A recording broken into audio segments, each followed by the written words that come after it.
Today we are going to be learning how to make a Pennsylvania Dutch apple pie completely from scratch. So with this recipe, there's actually 3 different parts to it. You have the crust on the bottom, then you have your filling, and then you have your topping. So we're gonna start by making the crust. Now, you could very easily, if you did not want to make the crust from scratch, you very easily could buy one at the grocery store in the refrigerated section and just roll it out and use that as your crust. That would be perfectly fine. For this, I wanted to teach you how to make it from scratch just in case you've never done it before and just so that you know how to do it for future reference if you would ever care to. So the first thing in the recipe is we're gonna do 1 cup plus 1 tablespoon of all-purpose flour. So I'm using a 1/2 cup, so I'm gonna do 2 of them.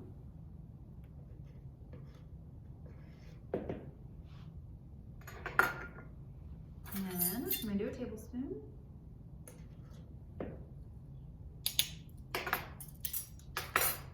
And then there is 1½ teaspoons of sugar. And this is probably one you could kind of eyeball. It doesn't need to be exact. Next we have a 1/4 teaspoon of salt. And I will be putting the recipe below underneath the video so you may have it for future reference if you need it. And then a teaspoon of vinegar.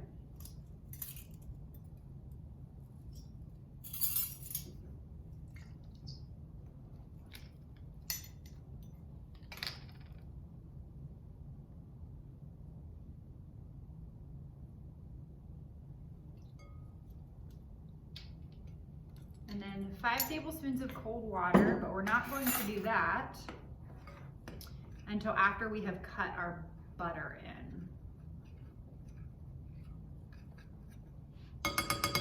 So with our butter, we're gonna use the cut-in method if you've never done this before. You may either use a knife and a fork, or if you have a pastry blender, you could use a pastry blender as well. Either way would be perfectly fine. So if you use a knife and a fork, all you do is you're basically just cutting off pieces of the butter. Your goal is to get this butter, the little pieces, to be no bigger than like a little green pea. Okay, so you could do that if you wanted. Or if you have a pastry blender, you could use your pastry blender. It's just kind of personal preference. And also, obviously depending on what type of tools you have in your house to use. This is kind of breaking it up. I think I am actually gonna go back to my knife and my fork. I'm a little bit more old school. I like to do it the more old-fashioned way. I feel like it always just gets caught in the pastry blender. Okay, so you're trying to mix this in. What is the reason for cutting it in, you may say? Why don't you just mix it up with a spoon? Well, the reason you have to cut it in is if you just tried to mix this up with a spoon, it would just stay intact. It wouldn't actually break up. Okay, so we're just gonna cut this in. And I'd say with this recipe, the thing that is the most difficult, and it's not difficult, but the most difficult part of it is just the crust. So if you prefer not to make your crust from scratch, but you prefer to buy the store-bought crust, like I said, then that would be perfectly fine too. For me personally, the ingredients for the crust I always have in my house as staples. So for me, it's easier to make it from scratch because if I wanted to use the store-bought one, I'd have to go to the store and buy it because I don't typically have that in my house. All right, so we're getting this broken up here. This part can be just a little bit tedious. Now I think once we've gotten the chunks broken up a little bit, I think at this point it may be a little bit easier. Let's try it. Let's see if it's easier to switch to our pastry blender. Once you've kind of broken it up initially. Yeah. When you're trying to use the pastry blender to break up the whole pound or the whole stick, that definitely can be challenging. remember what size did I say the little pieces should be. Size of a pea.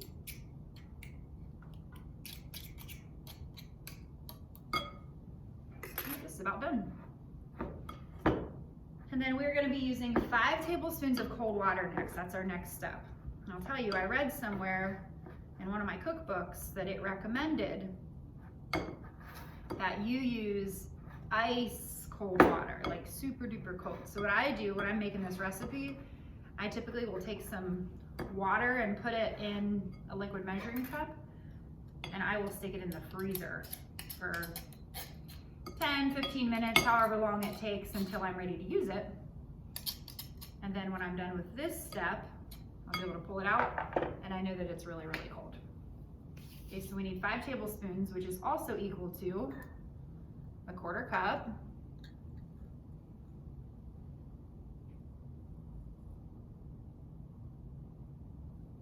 Plus a tablespoon. Or you could measure out 5 tablespoons if you wanted. Either way works. Either way should give you the same result. You have to kind of look at your crust. And you have to see, because sometimes crust is a little dry and you might need to add a little bit more liquid. Mine actually looks a little bit dry. So I'm just gonna eyeball just a little more liquid. It's probably another tablespoon or so. Because you want this to be able to form into a ball. And like I tell my students, pastry dough can be very finicky, can be fragile, and it can be frustrating to work with. So you have to kind of just learn what the dough needs. Okay, I'm gonna go ahead and flour my counter. Because if that dough sticks to your counter, that's frustrating. That's not what you want. Okay, so some generous amounts of flour. Once I get my dough into a ball, I'm going to get it out of my bowl. Okay, and it's a little messy. It's all right. So I usually will put it down on the counter, move my flour around a bit, put it down again. Okay, because you don't want it, like I said, you don't want it to stick. And once I see it's not super sticky, I will roll it out with my rolling pin.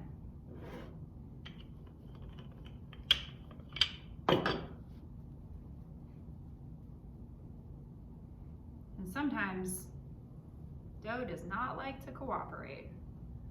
Sometimes it can be frustrating. But I just always tell my students, stick with it. Oh, mine just tore. That's all right, that happens sometimes.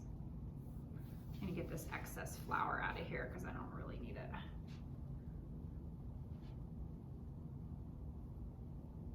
Okay. And be prepared to get messy. It's part of cooking.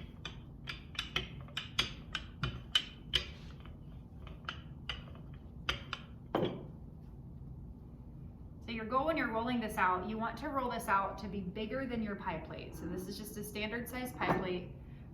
So you want to roll it out to be bigger than your pie plate so that you have a little bit of room for an edge that you can play with.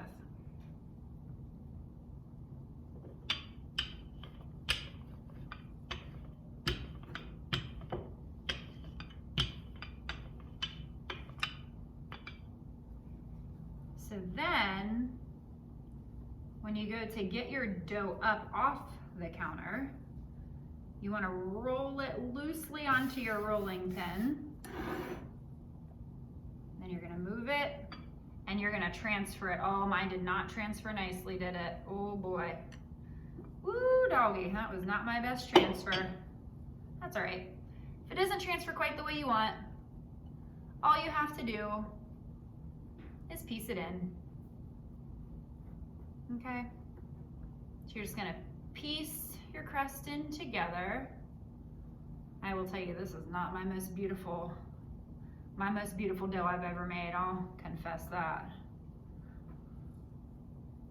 Okay, it's a little sticky. I'm gonna put a little flour on my fingers.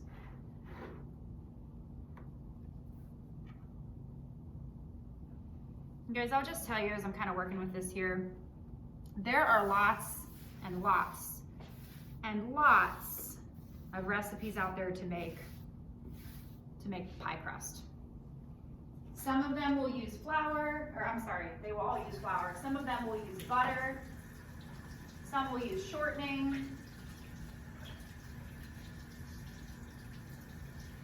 Sorry, I'm washing my hands here really quick. My fingers got pretty messy with that. I prefer the ones with butter. Some of them actually use lard, which is more of a traditional, more old school way of making your crust. It's just kind of a personal preference. I keep working here with this. And as I said, this is not my prettiest crust. Typically they turn out a little bit prettier than this, but we're just gonna go with it.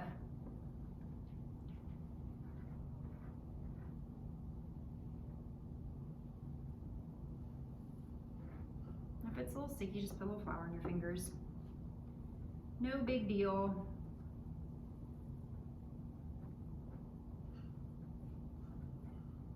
I want you to think about, what is your favorite type of pie?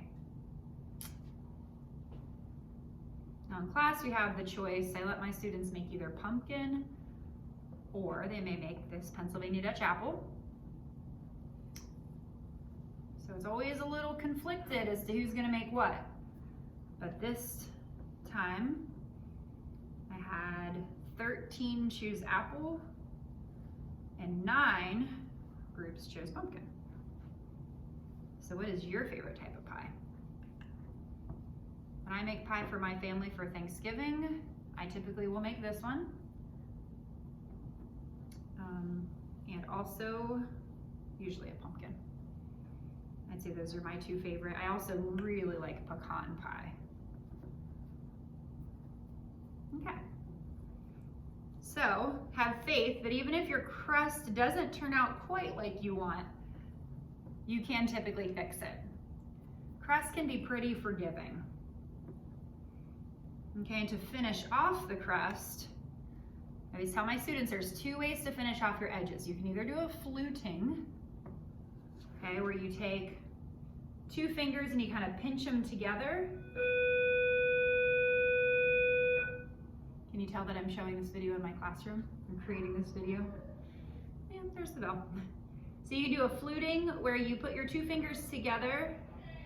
It kind of creates this pretty edge. Or if you're not comfortable doing that, you also can just use the edge of a fork.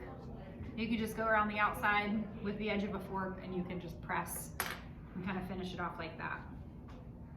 I'm gonna go ahead and flute mine just because I'm feeling a little extra today. And it doesn't need to look perfect. It doesn't need to look like it came out of a magazine. But the goal here is just to kind of finish off your edge. Make it look nice.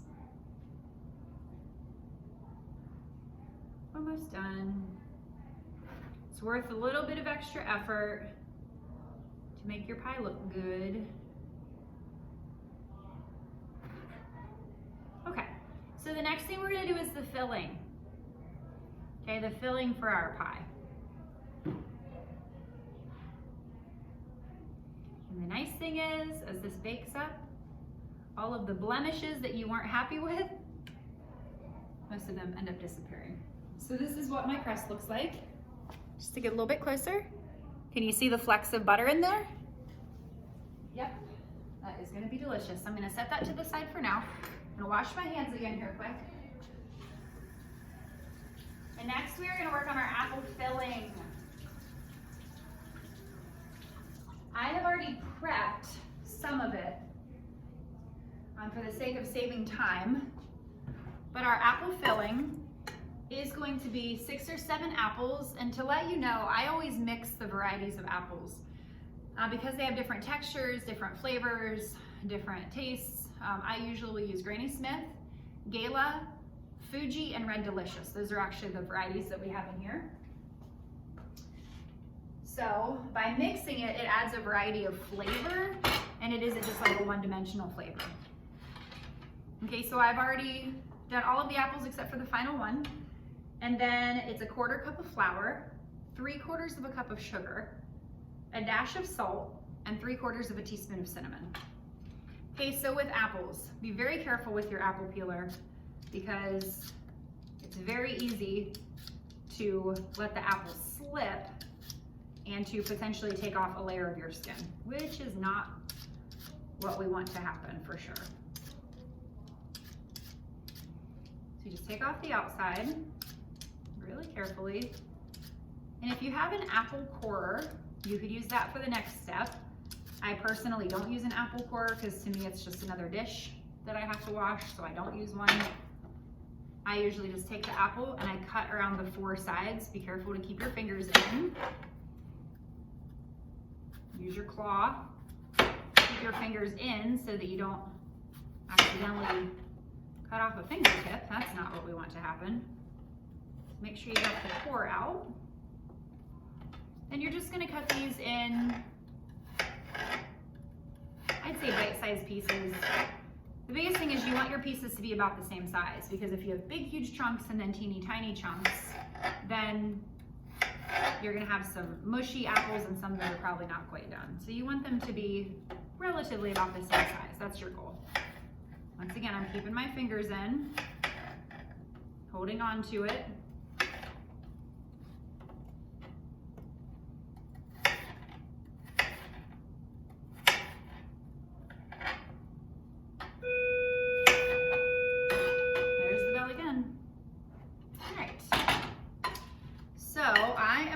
To finish mixing this in with the rest, and this is going to be my filling. Honestly, this filling is delicious.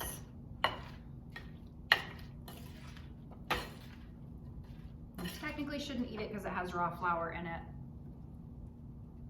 But all right, so we're putting our filling in. It will all fit. And depending on your size of your apples, it says the recipe says 6 to 7. For this, I used 7. But if you have humongous apples, then you may be able to get away with 6 or maybe even 5, depending on how big they are. But you want this to be pretty full. Okay, you don't want this to be lacking apples because it's an apple pie. All right, let's get that in there. All right. Okay, you see that? Nice and full. And our last step, can you believe we're already to the last step? Side. I feel like I need an assistant here in my kitchen to help me clean up. Where's my daughter when I need her? I wash my hands again. So our final step is going to be our crumb topping. So it's a 1/2 cup of quick oats, 3/4 cup of flour, a 1/2 cup or 1 stick of butter, 1/2 cup of brown sugar, and a 1/2 teaspoon of cinnamon. Let me grab a new fork. So, same as before. You can use a knife and a fork, or you could use a pastry blender if you choose to. This butter's been sitting out a little bit longer, which is good because it's not quite as hard. That other stick of butter straight out of the fridge was really hard as a rock. Once again, you're trying to get these the size of a green pea. That's your goal.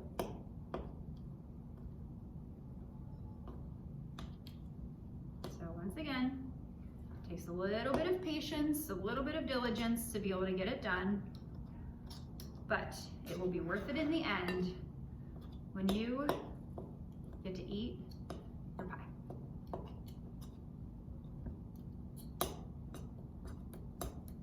The nice thing about this crust the crust that I taught you how to make, you can transfer that into any pie. You could even make a chicken pot pie if you wanted to. I actually last night made quiche for my family, just like for dinner. We did kind of like a breakfast for dinner, and we had quiche, and it was the same pie crust recipe that we used for this. So once you know how to make a basic pie crust recipe, there's actually quite a bit that you can do with it. All right, so this is pretty well broken up here.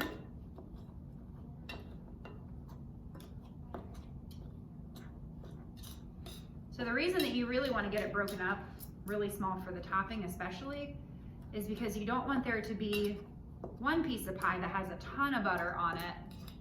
Not that it wouldn't be delicious, because it would. And then another piece that doesn't have any. So you want it to be pretty evenly broken up.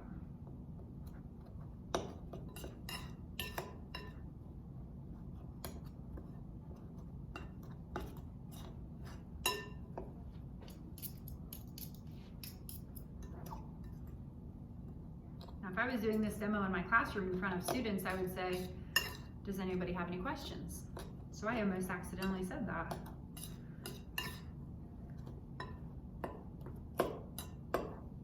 This is looking pretty good. This is just about done.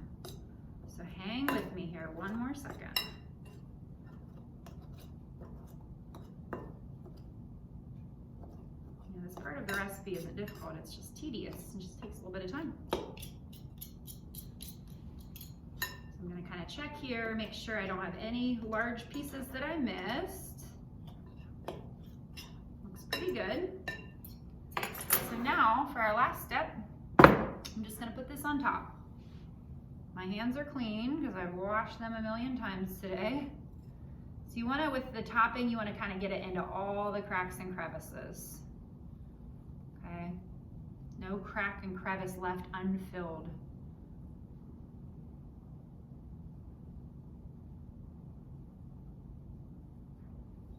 Shake it in there as best you can.